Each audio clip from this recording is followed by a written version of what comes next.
Justin Frenette here, co-founder and CEO of Him and Her and host of the Pre-Con Recon Podcast, where we talk about all things branded marketing in the pre-construction real estate market. I invite leaders to share their knowledge and strategies for success, empowering our community to thrive now and in the future.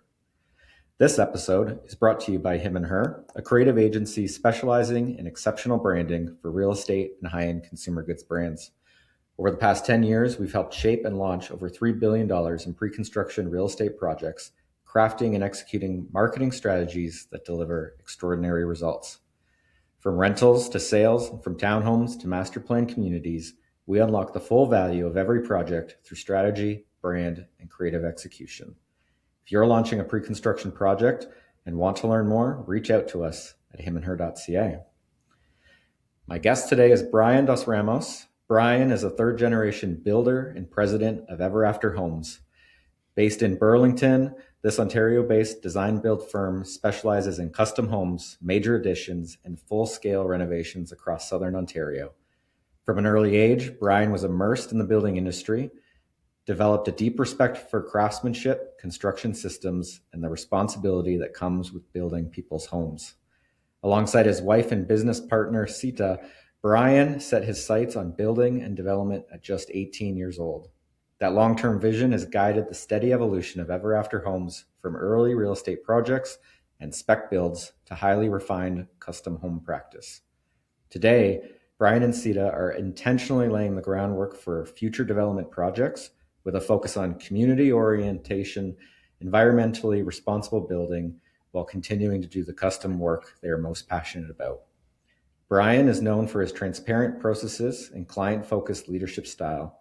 Whether working closely with families on a single custom home or planning for what's next in the company's growth, his focus remains the same: building thoughtful, durable spaces that support how people live today and adapt for the future. Brian, thanks for joining me today. Yeah, Justin, thank you very much for having me. It's a pleasure.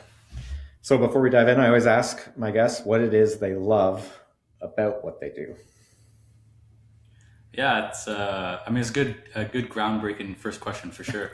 I think for me, what's always been what drives me the most and what I love the most about what we do is that we really do get to build things that matter. So it's not just like a product that we develop and we're selling. It's not just, a house that we're putting on the market to sell to us. It really is taking to heart that these are homes that, families grow up in, couples share amazing moments in. So to me, that's like the thing I love most is knowing that I'm part of that actual journey for those people to really bring, a home that translates how their life functions for them and really works for them. So that's what I love the most. I love it. And it's can be generational too. Like, for example, we moved into my wife and partner's grandparents' homes, the same home she remembers going to as a kid. She ended up living in as an adult. So it's wild what a house can do. And it's such a key moment in your life, like you said. Yeah, and I think for me too, it's like we have multiple projects right now that we're doing design build projects for families, and they are generational properties like that. So there's some that are, people have been married on these big acreage properties, and now they're severing lots and building on it for themselves, and their parents are still going to live, just across the field from them. So they're really, it's definitely just more than houses that we get to be part of. So it's definitely the thing that I love most for sure. That's amazing. Now, for myself and listeners, help us understand what's your role at Ever After Homes, and day to day, what are you accountable for? What keeps you busy?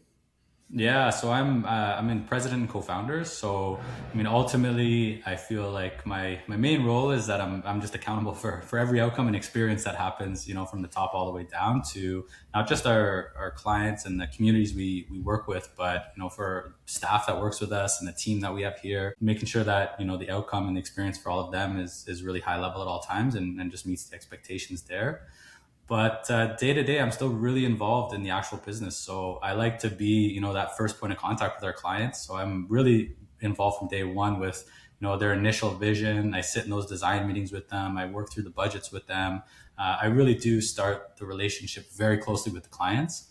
and all of our team. And then, as the projects kind of progress down and we have, guys on site and site managers and designers that are involved, but I still stay pretty connected to the actual homeowner and the end user and the client, just because, again, that's just like from my intro, that's really what I love, is being part of that relationship and just building on that relationship throughout the entire journey. So that keeps me pretty busy too. I can imagine. Well, it's a good thing you love it. Now, Yeah. you clearly loved it from an early age. In the short bio intro there, it said from the age of 18. Where do you think that passion came from? Were your parents in it? Was it a TV show? Like where did that come from? Yeah, I'm third generation as well. So like my Okay. grandfather was a builder and a developer. And then I obviously grew up watching my dad run a business as well. And I was like the typical, kid of the owner. So I was like that little kid that was running around on a job site way earlier than I should have been. I was in machines that I shouldn't have been in, probably too young. And so I think from very, very early on, it was really familiar. Like that was my comfortable space, was construction sites. It's where I spent so much of my time growing up. So I think naturally it was always like my most comfortable spot. Okay. But through that, it just developed as, you get to watch these people that are moving into these homes and all the interactions between all the trades. And you get to see how many people come into that development or into that build and are part of that journey and get to experience it and make a living and support their families. And so I think it just naturally grew from all of that exposure over time. And the big moment, I think, was me and Sita. Like we've been together. We started dating when we were 15. And I remember when we were 18, we were sitting on our couch. It was late one night and we were talking about our life. Like, what do we want our journey to look like? What do we want, our future to look like, our family to look like, all of these things. We were having these conversations on the couch, and it just really became so clear that both of us had so similar feelings around building and developing and, eventually getting to the space where you're not only impacting, a single family with a custom home, you're able to impact multiple families by bringing that same experience to a development level. And it just, from that conversation, it just heightened, everything about what we wanted to do. And the passion just kept growing from there. So I feel like even since that conversation, everything's just evolved, and it's just a constant evolution off of that same why, right? I love it. And I can relate. Yeah, my wife and I started Him and Her going on 13 years ago now. So that joint passion is a fun thing to do when you have a partner in it and you can relate to all those challenges that you're both going through as you go on that journey.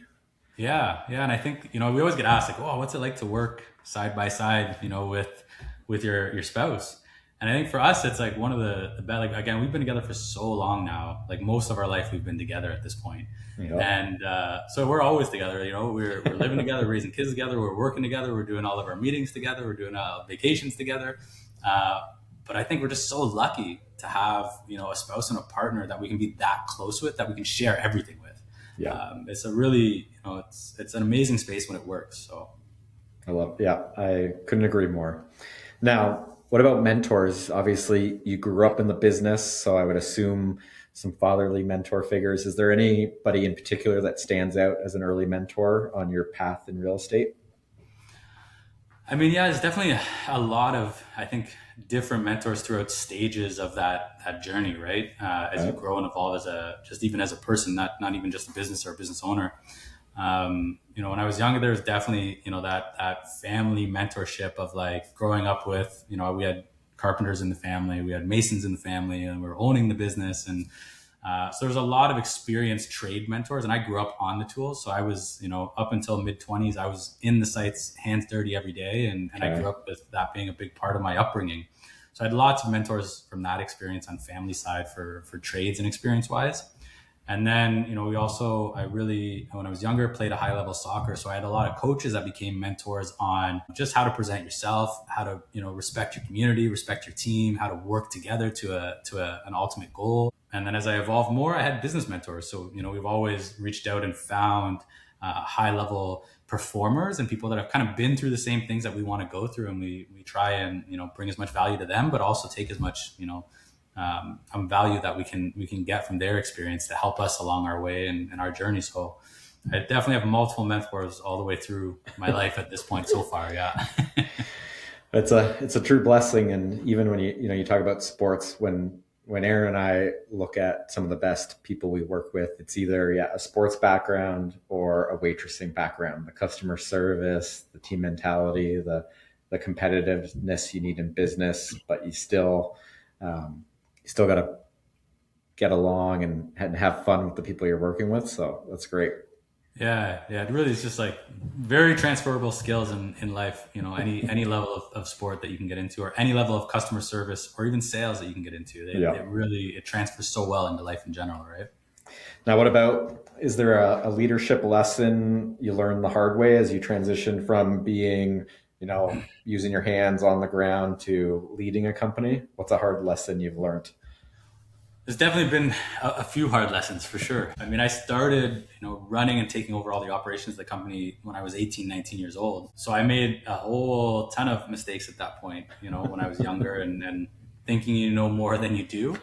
But ultimately, I think, the most important one that I learned is that, trying to personally do everything or personally kind of carry everything, thinking that that's what makes you strong and a good leader, it actually really limits yourself and it limits your team.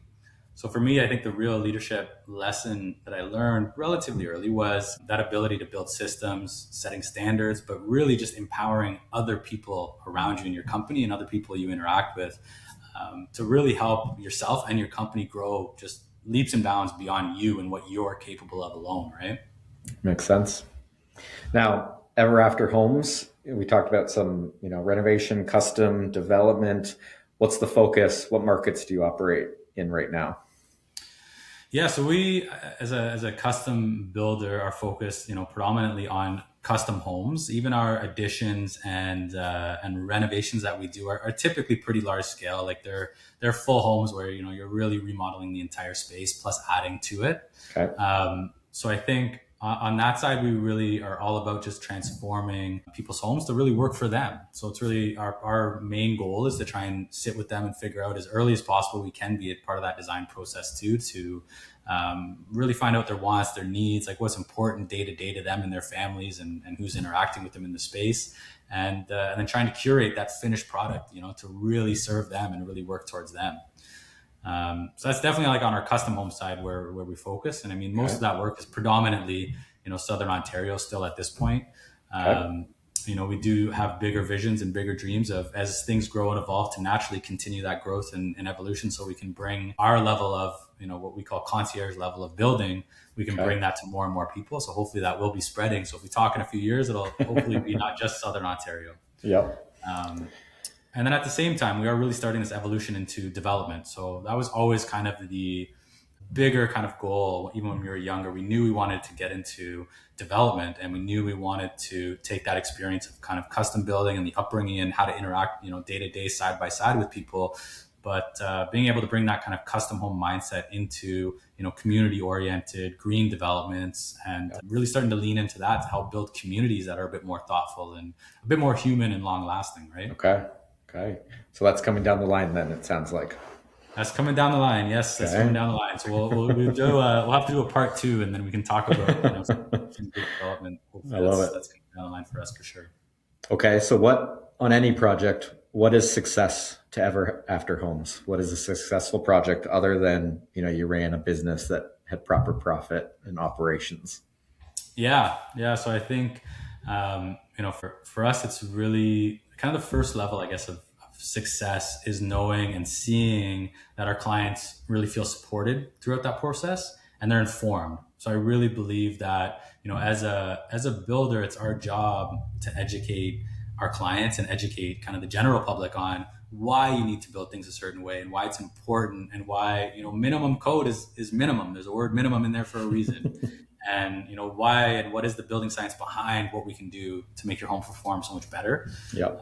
So that's definitely one step. I think having our clients in the end be able to say that all of those decisions that were made throughout the process, whether they ended up below budget, over budget, whether they changed things or not, ultimately, we want them to be able to say that those decisions were intentional and not reactive. Yep. So that'd be an important kind of successful little tick on the box that we need to make sure that we're hitting. I think, ultimately at the end of it, what does a client say? I think if the client at the end says, yeah, that was a pretty intense process going through this, design and build for the last 2 years, but, if we were to do it again, Brian, we would definitely do it with you and your team. So to me, that's Okay. that's the most important success line. Yep, I love it. Now, what differentiates, let's say, you from your competitors, or even you from how the business was done 5, 10 years ago? Is it changing, coming up into it young? Is there something you saw that really differentiated? You've hit some things around processes, communication. What's the magic sauce for Ever After Homes? I think it's a combination of everything. I don't think we don't lead with any bravado or anything like that. For us, we lead with the process, and we lead with systems, and we lead with documentation and communication and transparency. Yeah. So I think that's really what leads a good secret sauce towards these projects. But ultimately, I think for us, like, what's more important than anything is really just the transparency that we want to put out into the world. And we call it our concierge level approach to building. So we really want you to feel like you have that, concierge next to you at any point, any question you have, he's got the answer for you. We got the answer for you. She's got the answer for you. And we're working with you all the way through to make sure you're comfortable and confident in every decision you make. Amazing. Now, in the custom home building market, a little bit different than, large pre-construction projects. How would you say is the current state of the market? Is it facing the same pressures that's being faced in the pre-con world? What are you seeing on your end? Yeah, I think there's a lot of similarities. I think from that perspective, right now, I think we're seeing with our clients that are coming from the custom home side, they're definitely a lot more thoughtful and deliberate. Okay. There's nowhere near the same level of rush, and there's nowhere near the same level of, not to say panic, but there was, in a few years ago, there was a lot of rush. You couldn't really get access to people, and everyone was ready to just do whatever and go with whoever and pay whoever. But yeah, everyone's coming now, and they're really thinking carefully. They're asking better questions. They're really looking for partners, not just contractors. Yeah. So yeah, I think it's been a tough year, I think, in the construction industry in general, with the big slowdown that we've had last little while, on both custom and pre-con side for sure. Okay. But in the long run, if you find kind of that good vein in what seems like a bad moment, right? There's always some good to it. And I think people coming with more thoughtful, deliberate questions and educating themselves better and being more informed when they come to the market ultimately is in the long run going to be a better place for everybody. Yeah, 100%. When in the craze, there's corners that are cut. There's to think about how much money was wasted profitably to fix mistakes because you're rushing the design process, et cetera. Yeah. Now, the homeowners, as they're being more deliberate, obviously cost is a key concern for everybody, but is it certainty, timelines, financing, resale value? You mentioned multi-generational, like homes for parents. Where's the biggest area or concern of the homeowners you're seeing aside from cost? Yeah, it's like cost and cost certainty is always kind of a big one. Timelines, financing, those are always really big ones, no matter what. We are seeing a lot of people come to us with the thought for custom homes where they are doing it very intentional for multi-generational at this point. Whether that be, the parents have a property that they've had for a long time, and it's now how do we rework everything so that their kids and grandkids can now move in and have that separate space, but still be connected and have that community space that they can all be part of. So I think that's starting to show up quite a bit in the mindset of the people we work with. But it also comes from that cost certainty and timeline and financing. Things are so much more expensive. Housing is so much more expensive. So it's leading them down the road of, how do we find these different ways to successfully function and work the family together still, right? Yeah. Yeah. Now, would you say out of all those, what gets the customer to yes? What is it in that time frame? You've started to talk to somebody, you've got a design, and they're going to commit. What is the thing that gets them over the line? Is it the personal interaction you've got with them? Is it the process and the plan you go through? What really gets them to yes? I think it is a definite a combination of so many kind of layers that build into it. But to kind of sum it into one thing, I really do think it is that we present a really clear roadmap from day one, like even from the first initial meetings. to show them, not just the budget, not just the cost, because that's a must. It's kind of table stakes. Everyone's got to have that detailed budget line by line. They want to see it. They want to know where every dollar goes and why. But we create that roadmap. We have the schedule mapped out already from day one, where it's all there for them to understand. This is why we recommend starting early. This is how long your permit process are going to take, which I think everyone's under prepared for how long permits can take. This is the cost that can come from all your permitting, as well as a big surprise sometimes to people. So I think we map it out just so clearly through and through from day one. And it's all done in a very structured, strategic, kind of calm process. Yep. So I think they just feel really confident that they have, a partner and a guide. And I like to use the description that, when I was younger, I used to always feel like I was sitting on the opposite side of the table of people. I was here to either sell something or you were here to buy something. But over the years, we've kind of changed that mentality to it's very clear that we're sitting on the same side of the table as you, and we're on the same team. And I think when you're treated that way and you can see that there is a clear roadmap and it's handled in a calm, confident way, and the processes are very detailed, it just becomes, an easy yes for people to jump on board. That's a great metaphor. So these customers, how do you acquire them? Is it word of mouth? Do you do any traditional marketing or advertising to find these customers? Where do people come to Ever After Homes? How do they find you right now? It's a combination of a lot of things. I think I've seen a lot of transition over towards social media, where people are starting to just kind of see content that you're putting out there, whether that's, on site, whether it's informational, whatever it is. It's starting to seem like a lot of people are more comfortable to kind of jump on a page and follow you for a little while and kind of get to know you through that platform, where it's a little bit more honest and raw. And then I think they still go to the other channels where they still are going to go and search.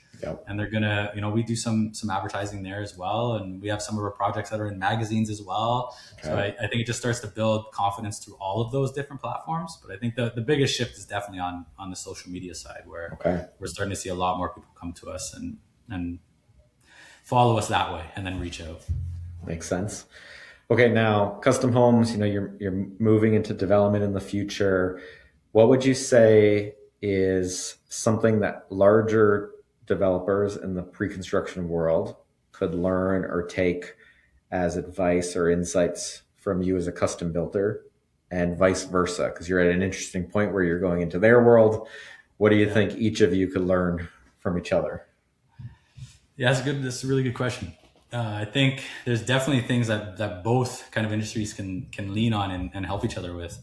I would say from, what could a larger developer take from kind of the custom builder is a little bit more of that human side of the equation. So like a custom builder, we really do sit, at the table. And like I said, we sit side by side with those families, and to the point, like, I know their kids, I know, which one of them gets up earlier. I know what their selection is of their coffee. I know where the sunset's going to rise on their property. So we're really connected.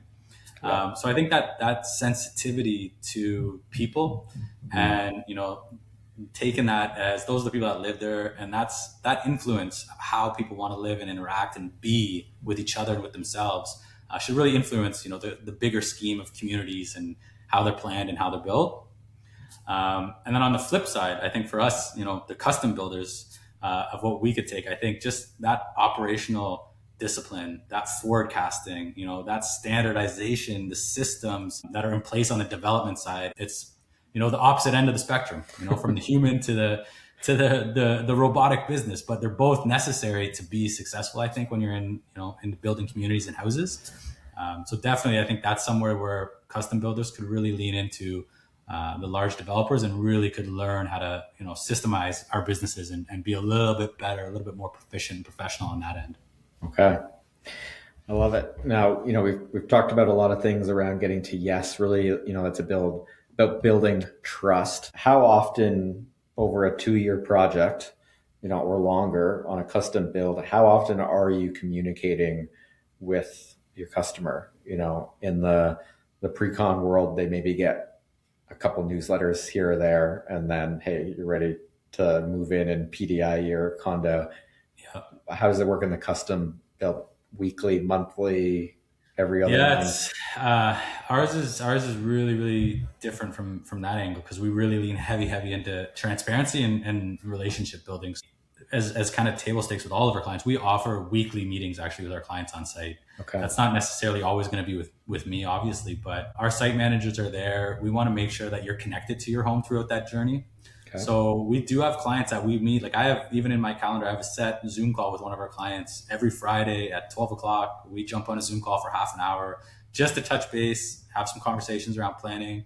Half the time those will veer off into family and friends and other conversations now because we build such rapport and relationship with everyone we work with. Yeah. But our communication is constant throughout the process. So it's definitely weekly meetings with the majority of our clients. Even in our kind of pre-construction phasing, our meetings are pretty frequent. So we'll have that initial kind of meet and greet phone call, and then it turns into a proposal presentation where we're sitting probably for about 2 hours together at a table. Yeah. And then it goes into revisions on that, and then pre-construction. So even before we start construction, we probably 5 to 10 meetings in sometimes. Like I said, we get to know everybody at the family table. We know the kids. We know half the time on these estate homes where we're building generational properties. We know the grandparents. We know the grandkids. So we're really, really connected and communicate a lot with our clients. And now when we look at your pipeline coming up, whether it's a particular project or a product or a piece of technology, what's got you most excited this year? Yeah, I mean, for us, we've spent a lot of this year very deep into like our project management software that we work with. So I would say if you asked me this last year, it was more around software and more around, the processes and systems we were putting in place. But spending a whole lot, year about that on that, I think for me, really what has got me the most excited is these multi-generational builds that we're actually looking at and doing where you have properties that, like I said, have been in the family for generations, and now those kids are going to build on it as well and start deepening those roots. So on our custom side, there's some family focused projects that we're really excited to be a part of and feel really blessed and lucky to be a part of. And then moving to, the development side of things, I think for me, for CETA, for everyone kind of on our team, we're really excited about looking at, these larger scale developments that we can bring that same kind of connection, that human aspect to as well moving forward. So it's more about those things that I'm feeling excited about going into 2026 for sure. That makes sense. Software it does so much good, but it can be a real drain. What's it's exciting for a while. Getting it through the finish line. Yeah. And what is your software of choice that you run your business on from a project? Right now we're using a software called Okay. Cool. Yeah, it's a really, really good software actually. So a lot of custom builders use it. We're part of a group of custom builders that we all kind of mentor and help each other and get some coaching around, always trying to be better every day. And a lot of them have switched over to JobTread. It's really good software. Okay. Now looking backwards in current projects or past projects, what is the most common thing you'd rewind and redo or restart if you could on an existing project or a past project? Where does it normally maybe go off the rails or could have been smoother or save more costs if you did something different in the beginning of the project? Something we would do differently from the beginning of a project. I think for us, where you see the biggest and most expensive, I guess, issues that can arise throughout, especially the custom builds, is a lot of times if you don't spend enough time up front in that pre-construction phase. I guess that's something else we could take from larger developers. In that pre-construction phase, if you don't really get clear, on not just roles and responsibilities and who's making what decisions, when, how, and is that actually built into your Gantt chart? Like, is that actually into your schedule? Does everyone know who's got the ball right now? Who's supposed to respond right now? So I think, digging into that clarity really, really early on before you start construction would be probably the single biggest thing you could change and make sure that everything else downstream just runs a whole lot smoother. Yeah. The big developers that do it well, there's definitely big developers that same piece of advice would be beneficial for them too. Okay, Brian, I got one last question for you. If you could address one misconception people have about a custom home, I'm thinking about building a custom home, what's the biggest thing they need to get their head around going into this endeavor? The biggest thing that I definitely always point out and lean into is everyone kind of thinks, oh, it's custom home. It's about the house. It's about the finished house. But in reality, it's not. It's about the process and the relationship. Okay. This can be, the best, most enjoyable thing you ever do as the biggest expense you ever build, or it can be a terrible one. So that's probably the biggest misconception is that custom home building is process and relationship. Okay, that's great. Well, we've been talking to Brian DosRamos from Ever After Homes. Brian, for people who want to learn more about you and your company and get in touch, where can we send them? Yeah, they can check our website, obviously, everafterhomes.ca. They can find us on pretty much every social media platform and follow us there and DM us there, and we'll be happy to jump on and respond right away. Perfect. Brian, thanks so much for joining me on the Pre-Con Recon Podcast, brought to you by Him and Her. Thanks, Justin.